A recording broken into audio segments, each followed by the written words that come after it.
H3. The Shocking Will and Early Life. Kirk Douglas lived a remarkable 103 years, leaving behind a legacy that spanned Hollywood, family, and a life of sheer determination. His son, Michael Douglas, became even wealthier, building a fortune estimated at $300 million. Yet when Kirk's will was finally revealed, Michael's name was nowhere to be found. Instead, $50 million went to strangers. The revelation stunned the entertainment world. Rumors of family feuds swirled, whispers of bitterness and betrayal. But the truth was far stranger than anyone imagined. What Michael discovered in his father's final letter revealed a reason that had nothing to do with anger, and everything to do with lessons, principles, and the legacy Kirk wanted to leave behind. Kirk Douglas was born as Isur Danilowicz on December 9, 1916, in a modest clapboard house at 46 Eagle Street in Amsterdam, New York. His parents, Harry and Brina, had fled persecution in Chivisi and Belarus, arriving in America with little more than fear and hope. The promise of safety in a new land collided with the harsh reality of poverty. Their home had no running water, no proper bathroom. Harry scavenged scraps of metal and rags every Saturday, trying to earn a few pennies to feed 7 children. Brina, worn down by endless toil, cooked meals on a single stove, stretching every bit of milk and bread to its limit. Isur, the youngest of the family, grew up in a world of scarcity. Clothes, beds, and food were shared, and his earliest memories were filled with arguments over money and the echo of his father's drinking. By the age of 5, he was already selling snacks and newspapers to mill workers, earning a nickel at a time. As he grew older, he worked over 40 small jobs just to survive, often going to bed hungry. The house felt suffocating, crowded with 6 sisters and a volatile father whose rages seemed to fill every room. Sometimes, Harry would disappear for weeks, leaving Brina to sustain the family alone. Isur felt trapped. He later admitted he was desperate to escape, that the shame and tension lit a fire inside him. He hated inviting anyone home because he knew the truth of their poverty would be revealed. That longing to escape, that drive to redefine his destiny, became a guiding force in his life. It pushed him toward dreams that felt far too big for a boy in Amsterdam, New York, yet impossible to ignore. His first taste of performing came in kindergarten, reciting a poem called The Red Robin of Spring. The applause ignited a spark in him, a feeling that would shape the rest of his life. Throughout high school, he pursued acting relentlessly, despite classmates mocking his accent and his name. Teachers doubted him, telling him he didn't fit the type, but Isur pressed on. By 1934, when he graduated, he was determined to study drama. Yet financial realities struck hard. Neither he nor his family could afford tuition. Undeterred, Isur hitchhiked more than 160 miles to St. Lawrence University, with only $163 in his pocket. He managed to convince the staff to let him attend, working tirelessly as a janitor for $1 a night, cleaning classrooms, begging for meals, and living on 20 cents a day. Even under these conditions, he excelled as a student wrestler and emerged as the student body president by 1938, an extraordinary achievement for a Jewish immigrant boy in that town. He graduated in 1939 with a degree in English, carrying with him a lifelong promise to help students who had nothing, just as he once had. After college, he enrolled in the American Academy of Dramatic Arts from 1939 to 1941, taking on a new identity. Isidore Dembski became Kirk Douglas, a name borrowed from a relative listed in a phone book. He honed his craft in radio and small theater productions, yet doors continued to close in his face simply because he was Jewish. Fraternities rejected him. Casting directors dismissed him outright. One Broadway role turned him down without explanation, later revealed to be a direct result of his heritage. Each rejection fueled his determination. He would not let anyone limit him. During this period, Douglas even wrestled in traveling carnivals as Izzy the Strong, earning $50 a night in brutal matches that left him bloodied and bruised for weeks. Every cent went toward acting classes. He was learning early how far he was willing to go to achieve his dream. His first true theater job was as a soda jerk at the St. James Theater in 1940, earning $30 a week.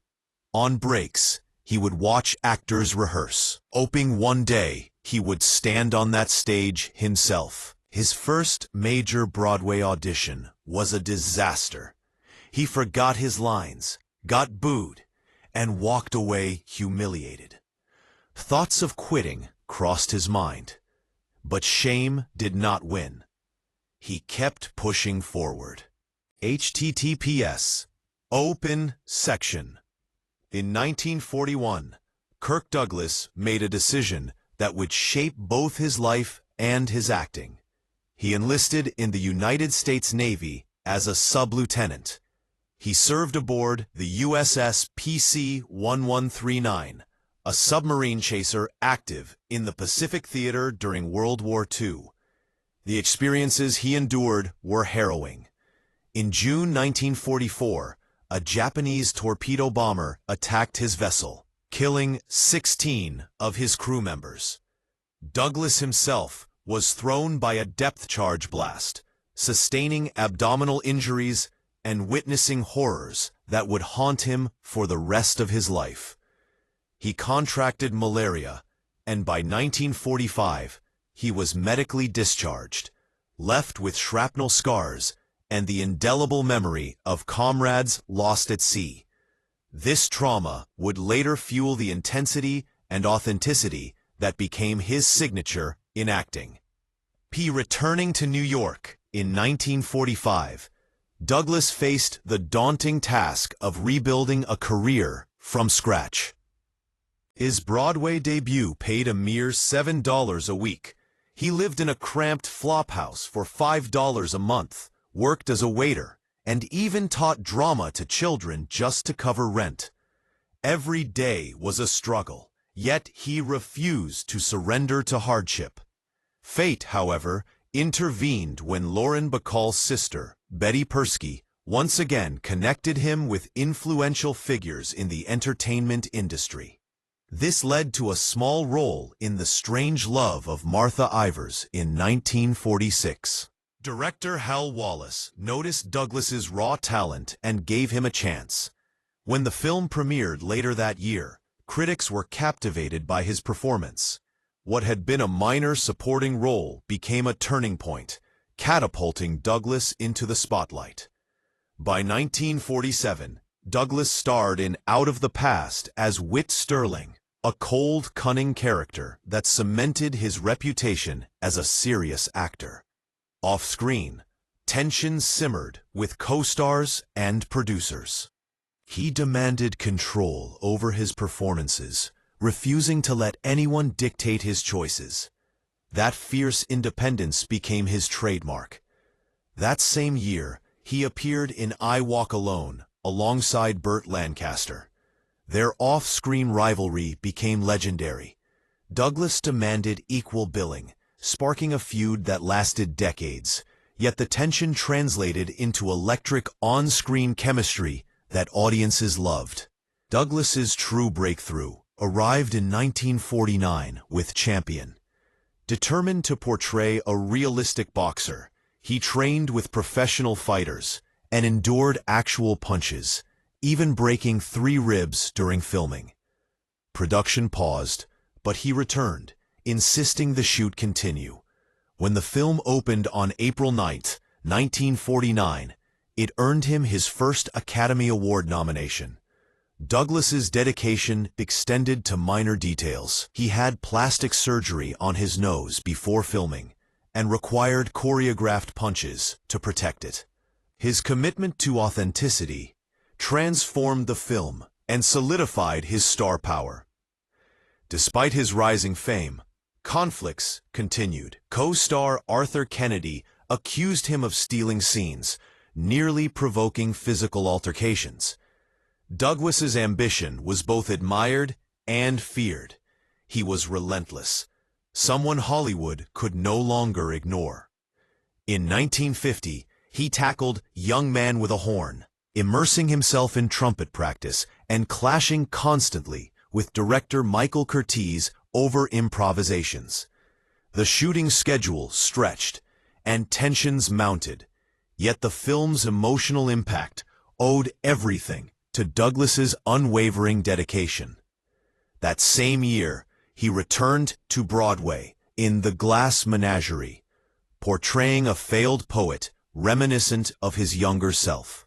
Critics praised him, yet he declined a Tony nomination to concentrate on film, further aligning himself with Hollywood's glimmering but grueling path. In 1951, Douglas appeared in Ace in the Hole, playing a ruthless reporter who manipulates tragedy for personal gain. The film's dark subject matter led Paramount to limit its release, and audiences at the time failed to understand its depth. Decades later, critics celebrated it as a masterpiece. Douglas had created a character of remarkable audacity, pushing boundaries that most actors of his era would have avoided. By 1952, he was Jonathan Shields in The Bad and the Beautiful, a role that demanded he study the ruthless moguls controlling Hollywood. On set, Douglas pushed co-stars to their limits, deliberately withholding cues to evoke genuine reactions. Director Vincente Minnelli later acknowledged that the tension Douglas generated made the film electrifying. Some actors despised his methods, but Douglas's upbringing, observing men wielding power and control, informed every choice. The film won 5 Oscars and provided one of the sharpest examinations of Hollywood's duality: celebration on the surface, exploitation beneath. Douglas's courage extended beyond acting. On the set of 20,000 Leagues Under the Sea in 1954, he faced near-fatal danger when the animatronic squid intended to terrify audiences became uncontrollable. The massive machine wrapped around him underwater, and crew members had to intervene to save him. Production halted for days, yet Douglas maintained his humor, joking about Disney's mechanical creations and even weaving the incident into the film. When the movie finally premiered, it earned over $28 million, a staggering sum for the era, cementing his reputation for professionalism under pressure. Headstrong, transformative roles, and peak Hollywood years. By 1956, Kirk Douglas had firmly established himself as one of Hollywood's most dedicated and daring actors. But his next role would push him to the edge of both physical and emotional limits. In Lust for Life, he portrayed Vincent van Gogh, a man consumed by his art and tormented by his inner demons. To inhabit the character fully, Douglas starved himself, shedding 20 pounds, and carried a sketchbook everywhere he went. Between takes, he painted obsessively, allowing the loneliness and anguish of Van Gogh to swallow him completely. On set, co-workers whispered that the man before them was no longer Kirk. He had become Vincent. Director Vincente Minnelli admitted that Douglas's immersion was total, while co-stars observed his paranoia and tendency to lock himself in his trailer for hours. By the end of filming, he collapsed into therapy, spending weeks recovering from the intensity of the performance. Yet all that sacrifice earned him his third Academy Award nomination and helped the film gross over $5 million, equivalent to roughly $50 million today. Audiences and critics alike could feel the authenticity of his pain in every frame, a testament to Douglas's commitment to truth in acting. In 1957, Douglas took on another groundbreaking role in Stanley Kubrick's Paths of Glory. As Colonel Dax, he delivered a furious speech that was not part of the original script. Drawing from his own wartime experiences and memories of injustice, Douglas poured himself into the moment, channeling raw anger and moral outrage. Kubrick, recognizing the intensity Douglas brought to the set, allowed him to improvise, resulting in a scene still studied today for its emotional power. The realism of Douglas's performance was so intense that France banned the movie until 1975, fearing the controversial portrayal of military authority. Kubrick demanded endless retakes to capture absolute truth, and Douglas gave every ounce of himself, cementing his reputation as an actor willing to sacrifice comfort, safety, and personal limits for authenticity. Later that same year, he reunited with Burt Lancaster in Gunfight at the OK Corral. Playing Doc Holliday, Douglas embraced dangerous realism, chain-smoking real cigars until he occasionally coughed up blood. The intensity translated on screen, but amplified the tensions behind the scenes. He, Lancaster, and producer John Houseman clashed over profits for weeks, nearly halting production. Douglas later admitted that the cigars helped him stay in character, while hiding the stress of constant arguments. Despite the turmoil, the film earned over $11 million. Nearly $110 million in today's money. The off-screen conflicts, though disruptive, became part of Douglas's legend, a testament to his unrelenting pursuit of artistic and financial recognition. The 1960s brought new challenges and historic milestones. In 1955, Douglas founded Bryna Productions, a move that would change Hollywood's landscape. In 1960, he took a tremendous risk by hiring blacklisted writer Dalton Trumbo to pen Spartacus. Trumbo had spent years writing under pseudonyms after being jailed during the height of the Red Scare. Douglas faced warnings that crediting Trumbo openly could destroy his career. Yet he insisted the writer's name appear on screen, an act of courage that helped dismantle Hollywood's blacklist by 1961 and restored the careers of dozens of silenced artists. Douglas later reflected on the fear and threats he endured, but also on the pride he felt for standing up for what was right. Spartacus became more than a blockbuster. It became a symbol of courage and moral integrity long before audiences even watched it. Douglas's dedication to realism continued during filming. In the famous arena revolt scene, 8,000 extras were involved, clad in full Roman armor.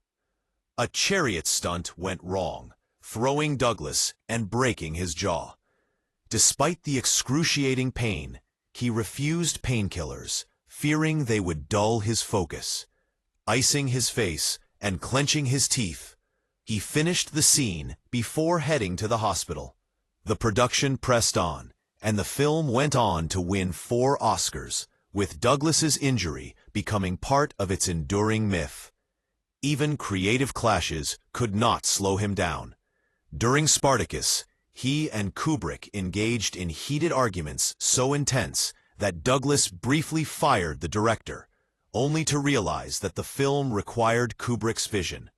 Kubrick returned, demanding reshoots, while Douglas balanced praise and critique, calling him both genius and impossible. Their dynamic, collision of strong minds, produced cinematic moments that remain unforgettable. Not long before Spartacus, Douglas faced entirely different trials while filming The Vikings in 1958. Shooting in Norway, he braved freezing fjords, repeatedly plunging into icy water until he caught pneumonia. Production schedules stretched, costs increased, and a local crew strike over wages further delayed filming. Douglas's relentless realism, however, paid off. The film became renowned for its breathtaking landscapes and the authenticity he brought to every scene.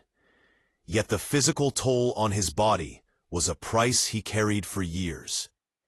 Danger struck again in 1959 during The Devil's Disciple. A bombed-out church set collapsed unexpectedly, trapping extras beneath falling beams. Douglas was close enough to witness the near disaster and immediately took command, coordinating the rescue and ensuring safety while keeping production moving. His presence of mind and leadership under pressure became a hallmark of his career, evidence that Kirk Douglas was not just a remarkable actor, but a figure capable of extraordinary calm in life-threatening situations. H3. Career highlights, Hollywood legacy, and bold choices. As Kirk Douglas entered the 1960s, he had become more than a star. He was a force of nature in Hollywood, known for his relentless drive, daring performances, and uncompromising independence. After the triumph of Spartacus, his career soared, but Douglas never rested on past accomplishments. He sought roles that tested him physically, emotionally, and morally, often putting himself in danger to deliver performances that audiences would never forget. In 1960, Douglas took on the role of a rebellious doctor in The Big Knife, a film that explored the dark side of Hollywood stardom. His portrayal captured the desperation and moral compromises actors faced in an industry obsessed with fame and fortune. Off-screen, he again clashed with directors and producers over creative control, refusing to dilute the raw intensity he brought to his characters. Critics praised his courage, while studios sometimes questioned his methods, recognizing that his commitment to authenticity could disrupt even the most meticulously planned productions. Douglas's daring continued with Town Without Pity in 1961, where he played a defense attorney in a case that exposed societal prejudices. Once more, he delved deeply into human psychology, studying real-life legal strategies and spending hours understanding the inner workings of the justice system. His performance was so convincing that some viewers believed he had lived the experiences personally. This ability to transform, to inhabit roles with such truth, became a hallmark of Douglas's career. By the mid-1960s, Douglas was exploring both the artistic and business sides of Hollywood.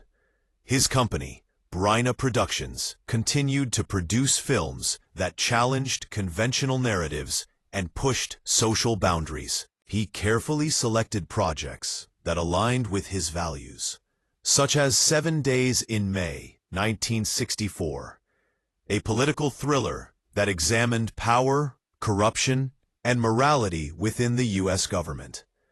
On set, Douglas demanded precision and realism, often pushing actors and crew members to exceed their limits. The film became a critical and commercial success, showcasing Douglas's ability to balance star power with thoughtful storytelling. Douglas's personal life also influenced his work.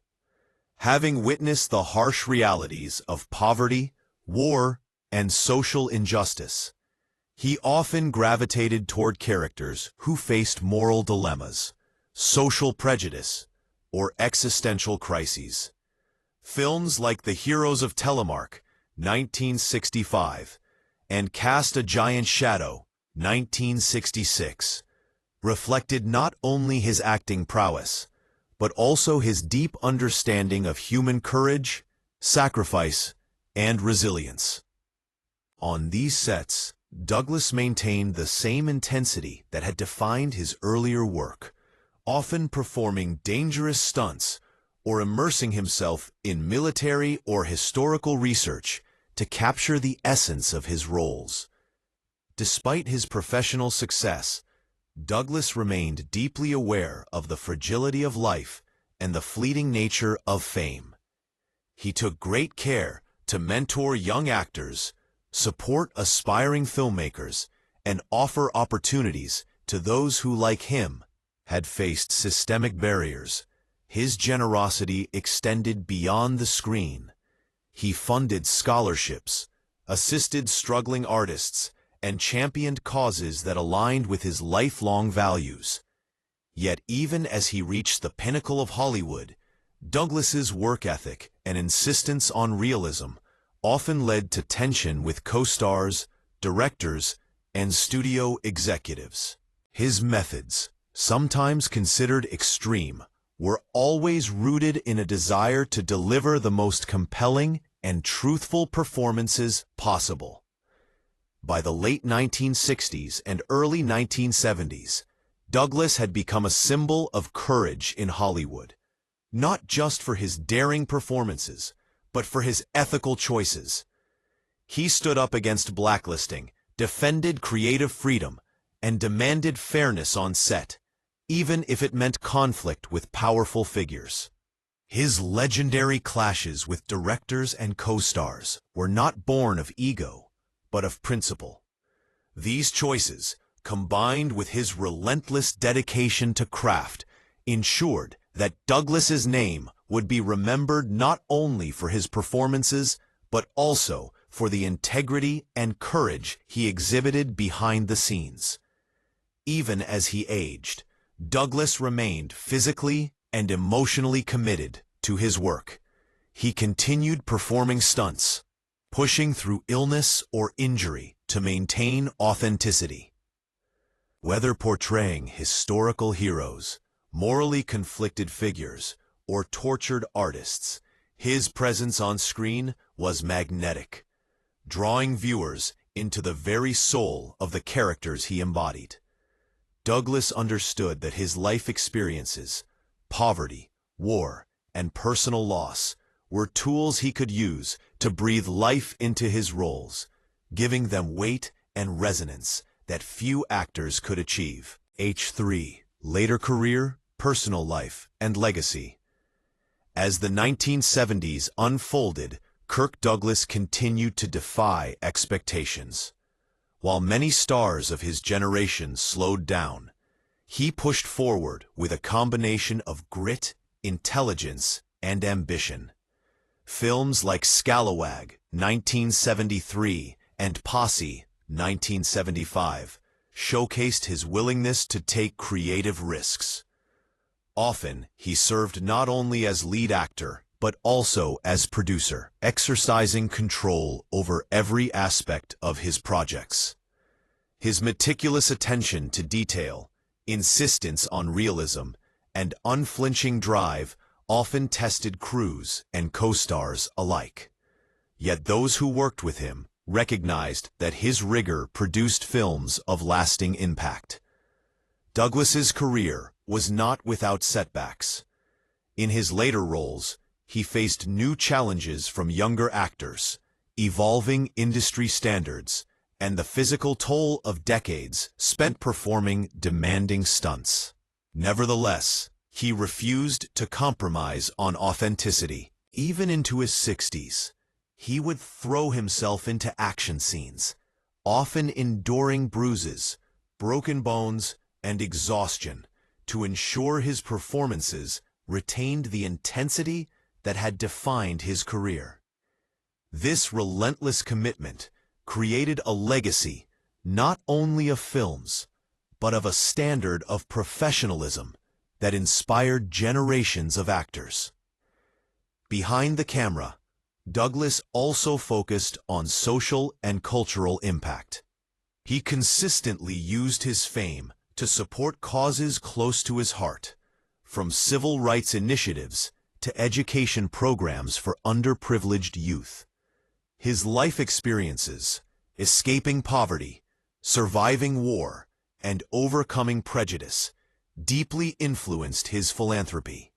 He understood firsthand what it meant to fight for survival and opportunity, and he wanted to ensure others could access the chances he had once clawed for.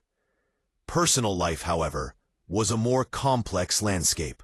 Douglas married Diana Dill in 1943, and together they had 2 sons, including Michael. Family life was intertwined with career pressures and personal ambitions. Though devoted in many ways, Douglas sometimes struggled to balance the demands of stardom with domestic stability. By the time he reached the final years of his life, relationships had been tested by time, success, and differing perspectives on family and inheritance.